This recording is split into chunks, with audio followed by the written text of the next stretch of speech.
Understanding Spitting in the Wind, a lesson in English idioms.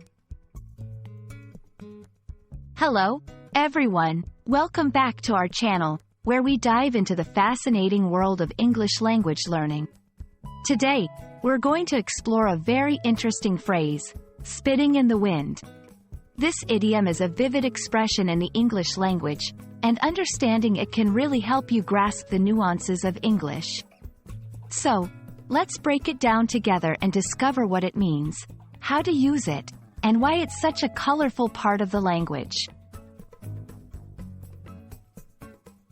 Spitting in the wind is an idiom that paints quite the picture, doesn't it? But what does it actually mean? Simply put, this phrase is used to describe an effort or action that is futile or counterproductive. Imagine the literal action of spitting against the wind. What happens? The spit comes back at you. Similarly, when someone is said to be spitting in the wind, it means they're engaging in an action that won't have the desired effect and may even backfire or have negative consequences. To get a better grasp of how spitting in the wind is used, let's look at some examples. Arguing with someone who refuses to listen can be like spitting in the wind. No matter how much effort you put in, it won't change the outcome. Trying to enforce strict rules in a place where no one follows them could also be seen as spitting in the wind. It's unlikely you'll see the results you're hoping for. These examples show how the phrase can be applied in various contexts to describe efforts that are unlikely to succeed or may even result in negative outcomes.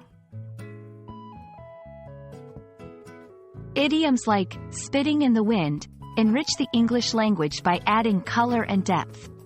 They allow speakers to express complex ideas succinctly and vividly. For learners of English, understanding these idioms is crucial not only for fluency but also for comprehension, especially in conversational contexts. Idioms can often seem baffling at first, but once you learn them, they add a whole new layer of expression to your language skills. And that wraps up our exploration of the phrase, spitting in the wind. We hope this video has shed some light on this colorful idiom and why it's such a fascinating part of the English language. Remember, idioms like these can be tricky at first, but they're incredibly rewarding once you get the hang of them. So, keep practicing, and don't hesitate to use them in your conversations. Thanks for watching, and see you in our next video.